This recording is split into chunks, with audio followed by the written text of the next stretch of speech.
Bismillahirrahmanirrahim. Assalamualaikum warahmatullahi wabarakatuh. Waalaikumsalam warahmatullahi wabarakatuh. Alhamdulillah. Allahumma sholli wa sallim wa barik ala Muhammad wa ala alihi wasallam. Iya. Mudah-mudahan sehat walafiat ya. Nah, sedang sakit batuk ini dikit. Sekarang kita masuk kursulan ke-10 membahas fasilitas pelabuhan umum di darat. Bahasan ini akan membahas tentang fasilitas pelabuhan. Di darat itu meliputi fasilitas darat yang berada di terminal barang potongan, dan juga terminal peti kemas, dan terminal barang curah. Yang pertama, fasilitas pelabuhan di darat, fasilitas intermodal yang lengkap. Satu pelabuhan itu harusnya mampu menghubungkan pelabuhan dengan hinterlandnya, mampu melayani kapal-kapal generasi mutakhir secara langsung menuju berbagai pusat perdagangan atau perdagangan internasional, direct haul. Kemudian fasilitas intermodal lengkap, satu pelabuhan harus mampu mengantisipasi percepatan bongkar muat barang dengan tentunya ada kelengkapan fasilitas pelayanannya, dan penanganan bongkar muat barang dilakukan di terminal pengapalan disesuaikan dengan jenis muatan yang diangkut. Jadi fasilitas intermodal ini harus mampu ya memenuhi hal ini sehingga bisa buat lengkap sempurna. Untuk mendukung penanganan muatan di pelabuhan itu dibutuhkan memang dibutuhkan fasilitas pelabuhan, baik fasilitas pelabuhan di perairan maupun fasilitas yang ada di darat. Kalau fasilitas pelabuhan di perairan itu contohnya alur pelayaran, adanya pemecah gelombang, ada kolam pelabuhan, ada dermaga, tender, dan alat tambat.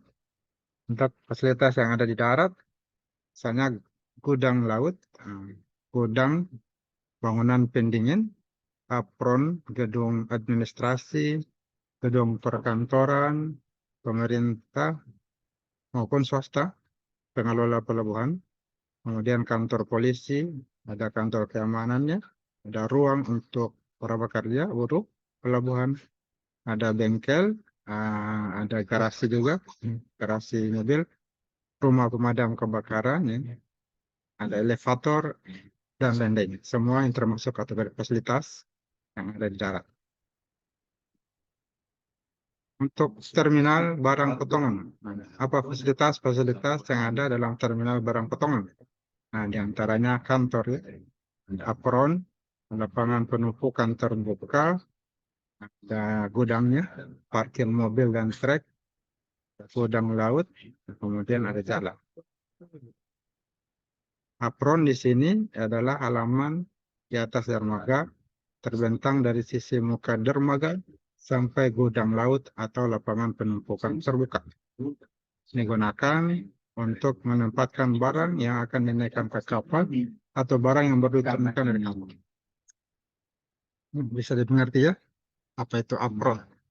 Nah, bentuk apron tergantung dari jenis barangnya, apakah barang potongan, curah, atau peti kemas. Nah, ini tergantungnya pelabuhan. Ada 3 jenis. Lebar apron tergantung dari fasilitasnya.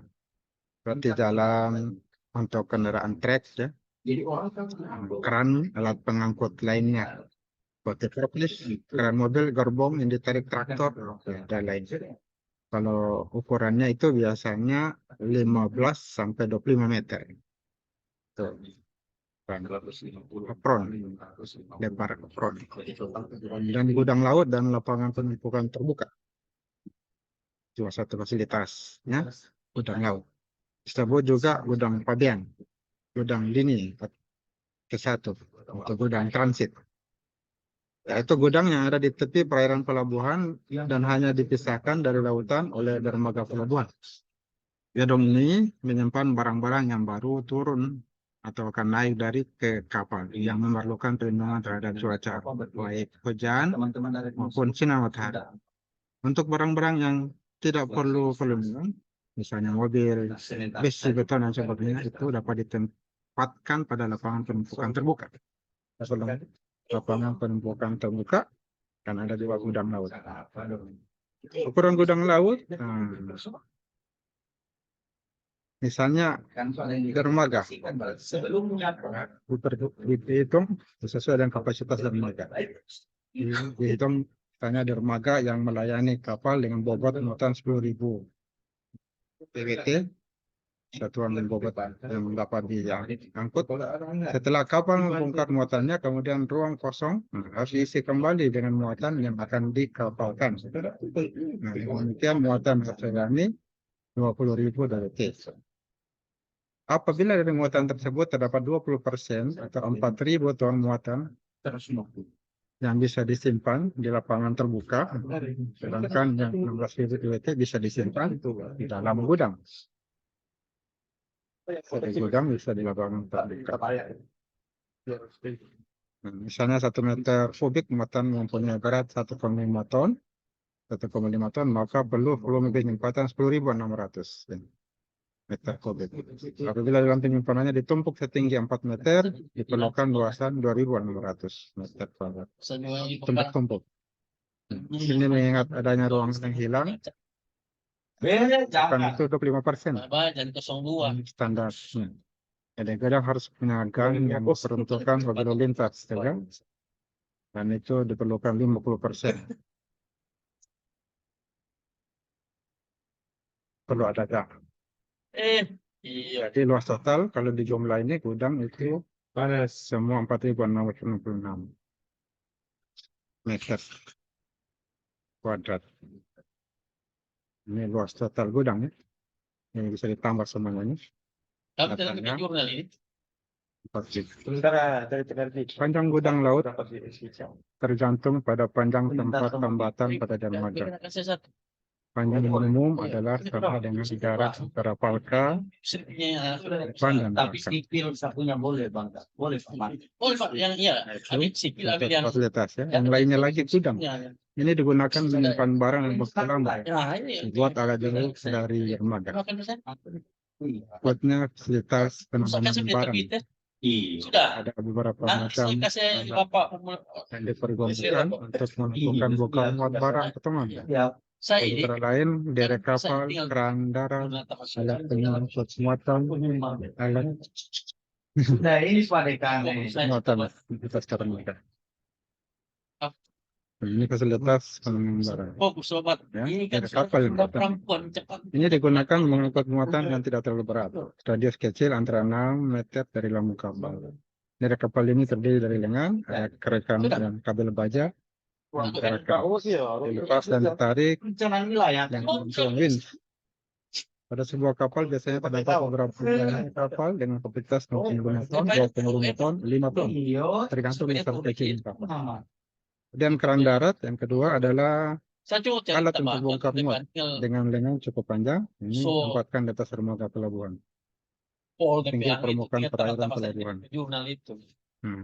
Saya angkutnya ini 25 ton, 5 ton, 10 ton. Kemudian ada alat pengangkut muatan di atas dermaga. Ada beberapa macam alat, di antaranya forklift, keran mobil, gerbang yang ditarik, traktor, dan lain sebagainya. Terminal peti kemas. Terminal berikutnya untuk pengiriman barang menggunakan peti kemas. Ini banyak dilakukan sekarang. Bisa dilihat di Tanjung di antaranya, di pelabuhan di Tanjung, di pelabuhan Tilong Kabilas. Pengangkutan menggunakan peti kemas ini memungkinkan barang-barang digabung menjadi satu dalam peti kemas sehingga aktivitas bongkar muat barang dapat dimaksimalkan. Hal ini dapat meningkatkan jumlah muatan yang bisa ditangani dengan cepat. Penanganan peti kemas, penanganan bongkar muat di terminal peti kemas ini akan ada dua. Metode lift on, lift off, dan metode roll on, roll off. Lift on, lift off, dan roll on, roll off. Lift on, lift off disingkat LO, LO, lolo. Roll on, roll off disingkat RO, RO, RO. Oh, pemakaian kedua cara ini tergantung pada kapal. Cara kapal memuat dan membongkar muatannya. Metode yang pertama, metode LOLO. Metode lift on, lift off. Low, LOLO. Dapat dilakukan dengan dua cara. Kapal menggunakan kran, mengangkat peti kemas. Ini sudah ditinggalkan. Kemudian yang kedua menggunakan peralatan, gantry crane, berupa kren raksasa dan dipasang di atas rel di sepanjang dermaga. Kita lihat ini. Saya dilihat ada dermaga besar ya, LOLO. Untuk menangani muatan di darat ini. Ada beberapa cara. Ada straddle loader atau ferries, alat ini digunakan. Ini dapat menumpuk peti kemas dalam dua tingkat. Tumpuk. Dua tingkat. Seperti di Tanjung itu, pelabuhan Tanjung, Pilong, bisa dua tingkat. Ya, tingkat. Set loader, alat ini dapat mengangkat peti kemas dalam tiga tingkat. Tiga tingkat set loader. Transtainer, kran peti kemas berbentuk portal dapat berjalan pada rel atau mempunyai ban karet. Ban karet, bagian di rel. Alat ini dapat menumpuk peti kemas sampai 4 tingkat, dapat mengambil peti kemas tersebut dan menempatkannya di atas gerbong kereta api atau truk. Ya. Ini alatnya, contoh. Kemudian metode RO, RO. Nah, peti kemas ini di atas chassis truk atau trailer yang ditarik traktor masuk ke kapal. Dan trailer dan peti kemas kemudian dilepaskan dari traktor dan ditempatkan di geladak kapal. Nah, selanjutnya traktor akan kembali ke darat untuk mengambil trailer yang lain. Bongkar muat dilakukan secara simultan. Kapal tipe RO ini mempunyai geladak yang bertingkat. Apa kelebihan dari pengoperasian metode RO? Nah, dapat memuat jenis muatan lain, misalnya pipa, baja, mobil, dan sebagainya. Punya tingkat pembongkaran dan pemuatan yang tinggi, dan tidak perlu keran-keran darat yang mahal. Kekurangannya ini banyaknya ruang kosong, jadi dimanfaatkan. Jadi dan PT Kemas ya. Kemudian fasilitas pada terminal PT Kemas. Nah, ada dermaga, apron, master yard, ini lapangan penumpukan sementara, ada lapangan penumpukan PT Kemas, kontainer yard, ada CRS, kontainer, back station, dan menara pengawas. Ini penjelasannya lagi. Dermaga, terminal PT Kemas perlu halaman yang luas. Biasanya dermaga tipe wharf cukup panjang, antara 250 sampai 350 meter. Nah, ini ya agak dalam, 12 meter sampai 15 meter, karena kapal peti kemas berukuran besar. Kemudian apron, ini apron terminal peti kemas lebih besar dibandingkan terminal lainnya, ukurannya dari 20 sampai 50 meter. Apron ditempatkan peralatan bongkar muat peti kemas. Dan lapangan penumpukan sementara, marching yard adalah lapangan digunakan menempatkan secara sementara saja peti kemas yang akan dimuat ke kapal. Lapangan ini terletak di dekat apron. Lapangan penumpukan peti kemas, kontainer yard yaitu lapangan penumpukan peti kemas yang berisi muatan FCL dan peti kemas kosong yang akan dikapalkan. Lapangan ini adanya di daratan dan di permukaannya diberi perkerasan agar dapat mendukung peralatan pengangkutan, ya, pengangkatan dan beban peti kemas. Dan CFS, Container Freight Station, yaitu gudang. CFS itu gudang yang disediakan untuk barang-barang yang angkut secara LCL di CFS pada pelabuhan pemuat barang-barang dari beberapa pengirim dimasukkan menjadi satu dalam peti kemas. Di pelabuhan tujuan atau pembongkaran, peti kemas yang bermuatan LCL diangkut ke CFS dan kemudian muatan tersebut dikeluarkan dan ditimbun dalam gudang pelayaran yang bersangkutan dan peti kemasnya dikembalikan ke kapal. Yang terakhir, menara pengawas. Digunakan melakukan pengawasan di semua tempat dan mengatur serta mengarahkan semua kegiatan di terminal peti kemas, seperti pengoperasian peralatan, pemberitahuan arah penyimpangan, dan penempatan peti kemas. Dan peti kemas itu sendiri, apa peti kemas? Peti kemas ini bahasa Inggris ISO container, yaitu peti, ya, peti atau kotak yang memenuhi persyaratan teknis sesuai dengan International Organization for Standardization, ISO. ISO, International Organization for Standardization, ISO, International Standardization Organization. Dari ini ISO, standar internasional, organisasi standar internasional. Sebagai alat pengangkut barang yang bisa digunakan di berbagai moda, mulai dari media jalan dengan truk peti kemas, kereta api, dan kapal peti kemas. Kemudian beratnya, maksimum peti kemas muatan kering 20 kaki, 24.000 kilo, 40 kaki, panjangnya 30,4 kilo, 30.000 atau 40 kilo. Untuk berat muatan bersih dari kering bersih itu 21.800 kilo untuk 20 kaki, dan 20 kaki 26.680 kilo. Nah, ini standar ukuran peti kemas. Sudah ditabelkan. 20 kaki, 40 kaki, ada juga 45 kaki. Satuannya ini Inggris dan metrik. Metrik, meter, Inggris, inci. Inci. Dan salah satu keunggulan dari angkutan peti kemas, intermodality-nya, di mana peti kemas bisa diangkut dengan truk peti kemas, kereta api juga bisa, dan kapal peti kemas. Hal ini menyebabkan peralihan angkutan barang umum menjadi angkutan barang menggunakan peti kemas yang menonjol dalam beberapa dekade terakhir ini. Lewat peti kemas lebih murah. Nah, ini soal tugasnya, silakan dikerjakan di Google Form. Sudah ada, kita buat di Google Form tugasnya, tinggal dikerjakan, silakan kerjakan. Siapa yang mengerjakan tugas, nah itulah yang mendapatkan nilai tinggi.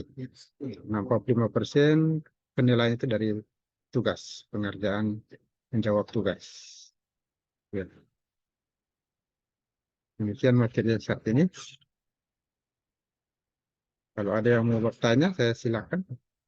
Kalau ada menambahkan materinya kurang, boleh ditambahkan.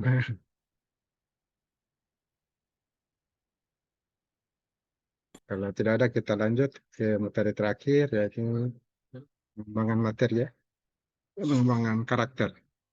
Untuk mengetahui bagaimana karakter Anda pada karakter Nabi. Apakah Anda sudah memiliki karakter para Nabi? Karakter yang baik itu karakter para Nabi. Yang kedua, sahabat-sahabat. Nah, kita coba melihat bagaimana Nabi Daud alaihissalam ini. Beliau adalah seorang Nabi juga dan keturunan para Nabi. Dari Nabi Yakub, keturunan Nabi Isa alaihissalam, keturunan Nabi Ibrahim alaihissalam. Allah Subhanahu wa taala menjadikan Nabi Daud alaihissalam sebagai imam, sebagai pemimpin Baitul Maqdis, dan memberinya kitab Zabur. Nabi Daud alaihissalam ini memiliki kelebihan, dia merupakan orang pertama yang membuat baju perang dari besi. Nah, kalau sekarang ini sudah jadi dokter, ya, dia membuat temuan baru, baju besi dan ringan, kuat dan ringan. Yang baju besinya dicontohkan. Yang luar biasa, teknologinya zaman dulu sudah canggih. Sekarang walaupun sudah bisa membuat, tapi kita sendiri dulu belum ada yang mampu membuat baju besi. Jadi kita ketinggalan teknologi dibanding pada zaman Nabi Daud alaihissalam. Nah, Nabi Daud alaihissalam ini senang membaca kitab karena beliau diturunkan kitab Zabur, beliau sering membacanya. Orang ulang di waktu pagi dan petang. Allah Ta'ala berfirman kepada gunung-gunung dan burung-burung, wahai gunung-gunung dan burung-burung, bertasbihlah berulang-ulang bersama Daud. Luar biasa.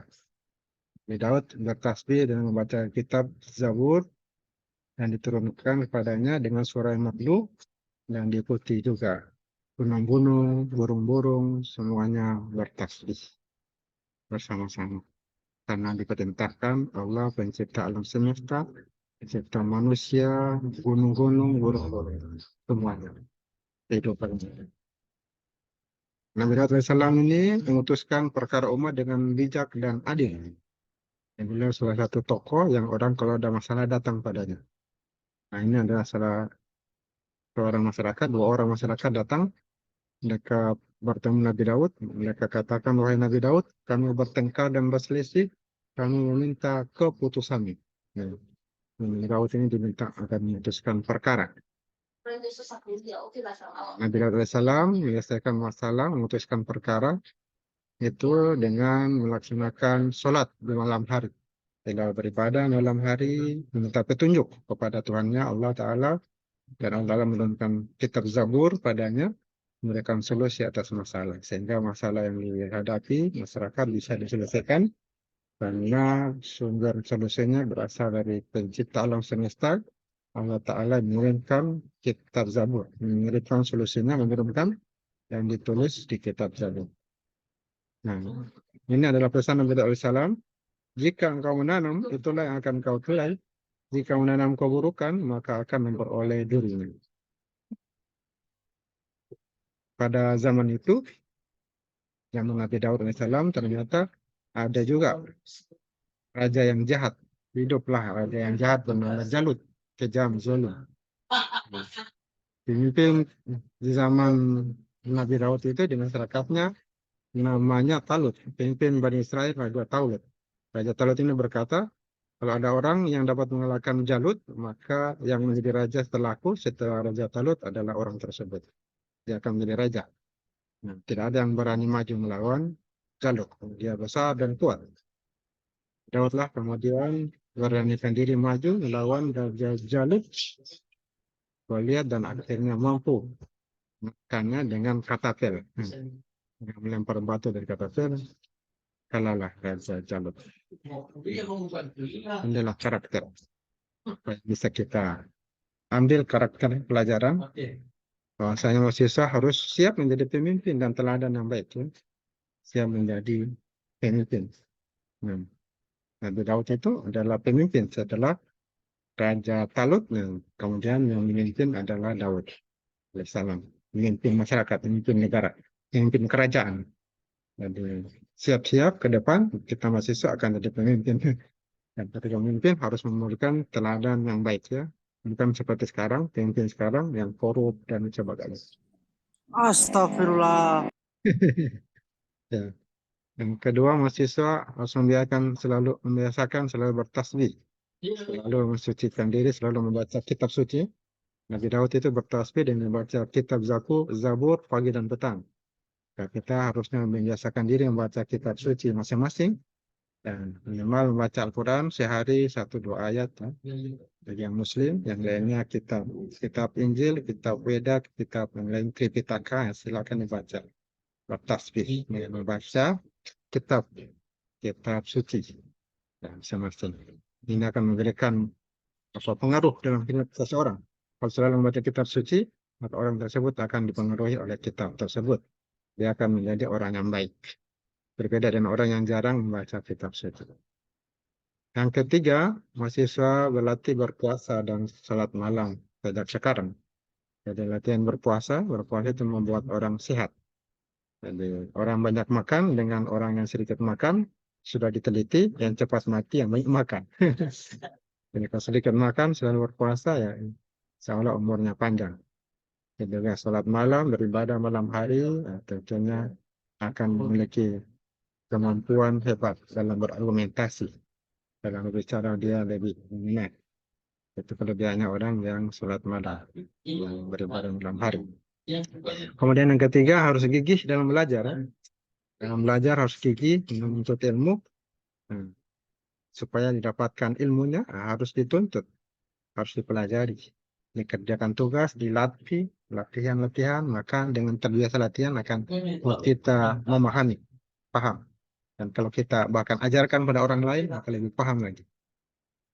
Itu kita perlu lakukan gigih dalam belajar, sabar dalam belajar, sabar mengamalkannya, sabar menyampaikannya. Kemudian membantu orang tua, serta terus melakukan kebaikan. Itulah hikmah yang kita bisa ambil. Siapa yang beramal sekecil demi pun kebaikan akan mendapatkan balasan, begitu pula keburukan akan mendapatkan balasan. Wa may ya'mal mithqala dzarratin khairan yarah, wa may ya'mal mithqala dzarratin syarran yarah. Pada urusan Nabi Daud alaihissalam, jika engkau menanam, itulah engkau tanam. Jika engkau menanam, itulah akan engkau tuai. Jika menanam keburukan, maka akan menuai durian. Jika menanam kebaikan, maka akan menuai buahnya. Ya, itulah materi kita pada kesempatan kali ini. Ya, saya kita mengucapkan alhamdulillah, walhamdulillahirabbil alamin. Assalamualaikum warahmatullahi wabarakatuh. Waalaikumsalam warahmatullahi wabarakatuh.